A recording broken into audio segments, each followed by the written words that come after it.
C'est donc bien seul et de manière délibérée que, reniant un à un les engagements pris devant la communauté des nations, le président Poutine a choisi la guerre.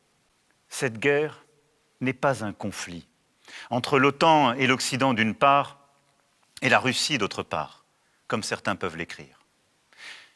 Il n'y a pas de troupes ni de bases de l'OTAN en Ukraine. Ce sont des mensonges. La Russie n'est pas agressée, elle est l'agresseur.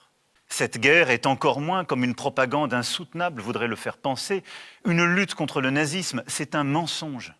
Une insulte à l'histoire de la Russie et de l'Ukraine, à la mémoire de nos aînés qui ont combattu côte à côte contre le nazisme.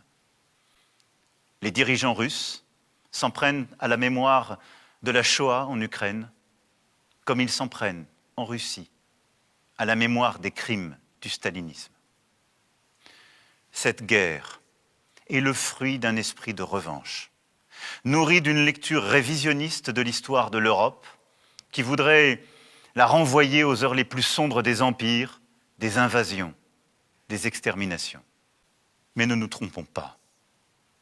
Ces événements n'auront pas seulement des conséquences immédiates à la trame de quelques semaines. Ils sont le signal d'un changement d'époque. La guerre en Europe n'appartient plus à nos livres d'histoire ou nos livres d'école, elle est là, sous nos yeux. La démocratie n'est plus considérée comme un régime incontestable, elle est remise en cause, sous nos yeux. Notre liberté, celle de nos enfants, n'est plus un acquis, elle est plus que jamais un système de courage, un combat de chaque instant.